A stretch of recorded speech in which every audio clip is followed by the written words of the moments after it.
To the 415ers podcast, of course, coming at you 3 times a week on the Odyssey Sports Podcast Network. Evan Giddings, Marc Grandy.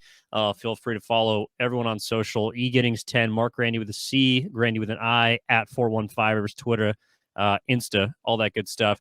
As we turn our attention now to the game itself, Marc, this is a big game. I mean, it feels like every single year you get down the stretch of a season, each game becomes larger than the last.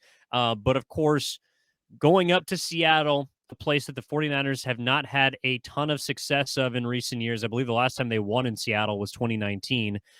They have a chance to clinch the NFC West against a team that, I mean, throughout the last decade or so has been quite easily their biggest rival. And I know some people, myself included, wrote them off a bit this year. But to me, it's returned to that level of game because of what's at stake, because of the Seahawks playing with a sense of desperation coming off of a loss at Carolina. They lost, actually, I believe, the last two games at Lumen Field. And the 49ers are obviously going on the road with Brock Purdy for the first time in a hostile environment. So it's a 5:15 kick on Thursday. It's a chance for everyone to watch, to lock in on Amazon Prime and, however you want to watch the game. But to me, Marc, this is going to be a very interesting matchup, and one in which I don't necessarily feel that confident in the 49ers in this matchup. We'll dig into it, but how do you feel at a glance? Maybe we'll look back in a couple days from now and say what I said was foolish, but I am extremely confident in the Niners' chances in this one. I think, obviously, Seattle, they're kind of fighting for their lives at this point. They're 7-6. The playoffs are murky now for them. You mentioned they've lost consecutive games at home. They've lost 3 of 4 overall.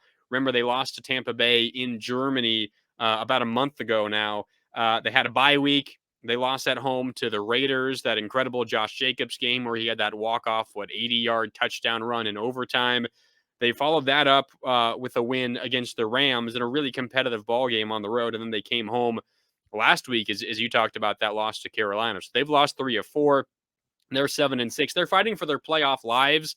Of course, they're also fighting for their lives in the NFC West. If they want to win the NFC West, they need to win this game. I don't think that's really much of their concern at this point. They are not trying to win the NFC West. They're trying just to make the playoffs.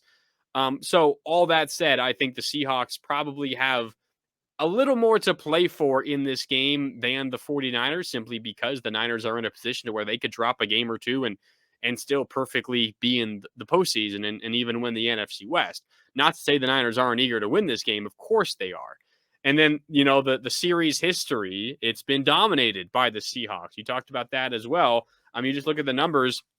At one point, I have the number here somewhere. The Seahawks, here it is. The Seahawks were 17-3 in their last 20 against the 49ers before this season. The Niners got that win earlier this year, 27-7. But before that, the Seahawks 17-3, including a 10-game winning streak at one point over the 49ers. This has been a Seattle-dominated series of late, which I think that also then factors into the Niners and maybe their, eagerness to get a win in this game as well. But despite all of that, despite the Seahawks playing for their lives, Evan, I'm confident. I think simply the Niners are a better team, even without Deebo Samuel, even with a quarterback making his first career road start.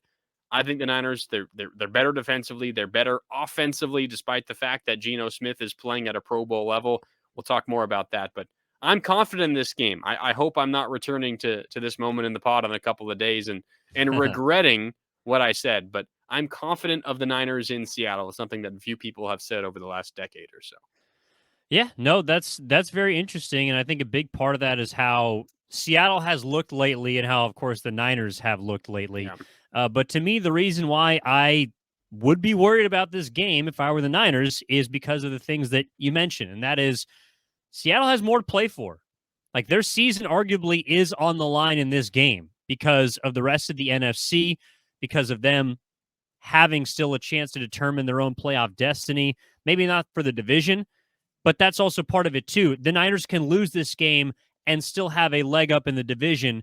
To me, this game means more for Seattle and it's going to be a team that is ultimately desperate in every single sense of the word. Another part, too, which is, like, Seattle offensively has scored a lot of points. I think that will regress against the Niners defense. Seattle does give up a lot of points, but they're also getting a couple of guys back this week, hopefully at this point, that we're assuming will be ready for Thursday. Defensively, Al Woods, a nose tackle, decent run stopper. That'll help them. He's been banged up with an Achilles. Shelby Harris is also a maybe with an illness. Defensive end that adds some depth outside. But the guy is Kenneth Walker for Seattle, who appears to be probable for this Thursday's game. And he did not play against Carolina. When Seattle has Kenneth Walker, when he had to essentially take over duties as a rookie out of Michigan State for Rashad Penny, who went down after week 5, Kenneth Walker in his starts, Seattle's 5-2. Like, they play complementary offensive football, of course, with Geno Smith, who I want to get into, but with Kenneth Walker in the backfield, they are a different offense. And against a 49ers team that, look, is great against the pass, is great against the run, doesn't allow a lot of points. This is also a Seahawks team that has been in the top 10 this year on third down. They are opportunistic, but they also have weapons that can beat you individually on the outside with Tyler Lockett and DK Metcalf. I think those are both good one-on-one receivers. And I don't know if the 49ers have faced, again, all of that combined with a team as desperate as Seattle. I would even argue a few weeks ago in the big matchup with Miami that was a bigger game to me for the 49ers than the Dolphins. I think this week the game is bigger for Seattle. That's why I would be a little bit scared if I were the Niners. I hear you. Desperate teams are dangerous, but when you consider the talent gap, and I know that this is a talented Seattle team. I mean, their offense, you ran through some of the names, their receivers, Kenneth Walker, rookie running back out of Michigan State. He's phenomenal. If he closes out the season well, he could potentially win the Offensive Rookie Player of the Year. There's a couple other guys up there as well. But, I mean, this is one of the most explosive offenses in the league. 108 explosive plays, which is defined as 16-plus yard passes or 12-plus yard rushes. 5th most in the NFL behind, the elite offenses in the game. Kansas City, Philadelphia, Buffalo, Miami, then Seattle. Top 5 in explosive plays. In terms of percentage of their plays that are explosive, you can kind of weed out some of the offenses that have simply ran more plays and therefore are going to have more explosive plays. Seattle, 3rd best explosive play percentage this year, behind Miami and Kansas City. You could probably make a case those are 2 of the best offenses in the league. You look then as well at some of the other numbers. Fewest 3-and-outs in the league this year. San Francisco is actually number 1 with 17, but Seattle is 4th with 20. That's a really impressive number for the Seattle Seahawks. So in more ways than just looking at how many points they score, how many yards Geno Smith is throwing for, Kenneth Walker and his rushing totals, this is a really good offense. But where the 49ers have a gigantic advantage, and maybe more of an advantage than they've had against almost anyone else this season, the Seattle Seahawks can simply not stop the run. They are so incredibly porous against the run this year. 31st in the NFL, second to last, allowing over 160 yards per game on the ground. We talk a lot about the 49ers and their magic number. They want to get into the 30s rushing the ball. When they get into the 40s, they are physically incapable of being beat. The Niners should be able to run the ball all Thursday night long in Seattle. If they do that with Christian McCaffrey and with Jordan Mason, who looked really good for the 49ers in relief of McCaffrey late in games, they will have no problem winning this game. Seattle cannot stop the run. The Niners are great at that. That is the go-to for Kyle Shanahan. If it works on Thursday, which it should against this defense, the Niners will win the game. Those are all fair points, and I'm totally with you. Like, I'll even take it a step further. Not only has the run defense been as bad as you just mentioned, but recently it's been even worse. The last 3 games, they have given up 225 yards per game on the ground. Like, they have been turnstiles on the defensive line. They cannot stop the run, which is why I guess we'll do it now. I kind of have I don't think it's a bold prediction, Mark. Maybe it is. Christian McCaffrey. I know we've discussed wanting to load manage some of the skill position players to make sure that they're ready for the postseason, to make sure they're ready for go time. Well, this Thursday it is go time, Mark, because the Niners, as much as I believe that this is a bigger game for Seattle, San Francisco would obviously love to win this game and will do everything it can to win this game to make sure that the last 4 games of the season are not as pressure filled. So if they want to wrap up the division on Thursday at Lumen Field against the Seahawks, Christian McCaffrey will be a workhorse. He will need to be a workhorse. Now, this might be counterintuitive depending on how you've kind of seen Shanahan use or not use McCaffrey the last couple of weeks. He has ran 25 times this season once, and he was still a member of the Carolina Panthers. I think he will run the ball 25 times, if not more, against the Seahawks on Thursday. Now, he has ran it 18 times against the Rams. He ran it 17 times against the Dolphins. I think that number gets jacked up, especially with a lot of first-half touches to try and get ahead of this Seattle team, allow the defense to pin their ears back. It starts with McCaffrey, and I think it starts on the ground with what you just mentioned, how terrible they have been against the run. To me, this will be a CMC number 23 heavy game for the 49ers. Brock Purdy's first road game. He's going to need someone to rely on, and that will be turning and handing the ball to Christian McCaffrey. 25 touches on the ground, at least on Thursday for CMC. 25 on the ground. How many catches do you think he's getting? Is he going to get over 30 total touches? It's looking that way, Mark. I mean, he does have some success in his career, especially recently against Seattle.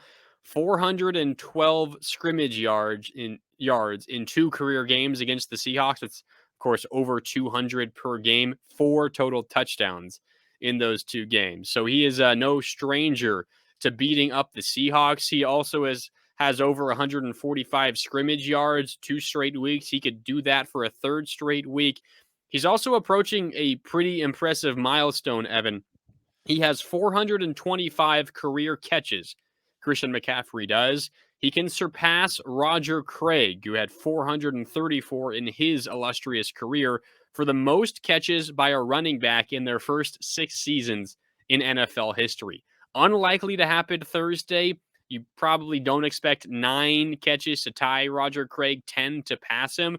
But certainly, assuming health and knock on wood, he will break that number this year before his 6th season comes to an end, which would be a phenomenal mark for Christian McCaffrey to pass Roger Craig for catches in their first 6 seasons in the NFL. But to your point, against an extremely porous run defense, he can go a long way for the 49ers in helping determine a victor. Maybe I would steer away from the touches part of this thing, but I would say if Christian McCaffrey is held under 100 total scrimmage yards in this game, the Niners probably lose. They need him to have at least a decent game for his standards, which is over 100 yards from, scrimmage, not just on the ground, but including, the receiving yards. If he's over 100, Niners have a pretty good chance. But if the Seahawks can keep him under that threshold, I think there's a very good chance they come out victorious in this one. Yeah, I don't think there's any way that they hold Christian McCaffrey under 100 yards. Probably not.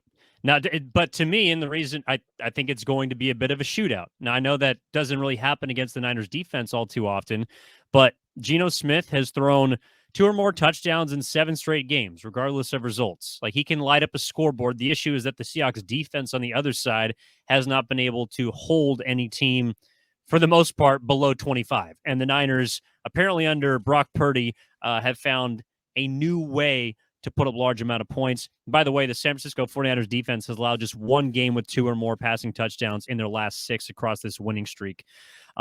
Geno Smith, to me, is like, I don't know how good he is or isn't for his career, but this year he is playing damn good football.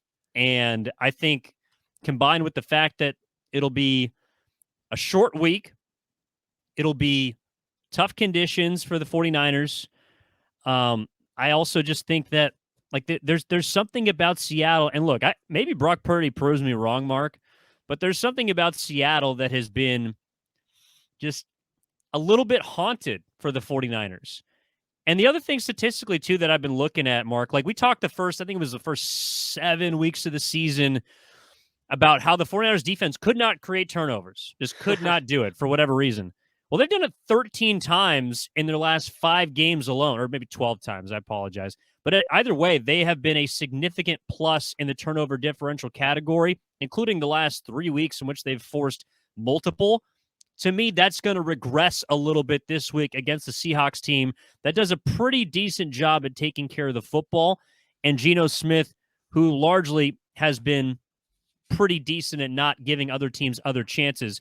I think the 49ers will still put up points, but to me, the turnover differential win that the Niners have basically penciled in each of the last 6 weeks, or 6 games, I should say, will come to an end. Yeah, since week 8, the Niners have registered 12 takeaways. That's a gigantic number, and suddenly they're up to +6 turnover differential this season, which is tied for the 4th best mark in the NFL. Seattle, to your point, not bad in that number, that area either. They're top 10 +2 on the season. They force a ton of fumbles, and their rookie corner, Tariq Woolen, who, if it weren't for Sauce Gardner, would probably be the runaway defensive player of the year. I know Aiden Hutchinson for the Lions has been pretty good as well. Yeah, Sauce rookie, Gardner, sorry, rookie defensive player of the year. Sauce Gardner is running away with that thing. He's been incredible for Robert Saleh and the Jets. But Tariq Woolen, really good. 6 interceptions, tied for the lead in the NFL, and he's just a rookie. Also 13 passes defensed. That's top 10 in the NFL.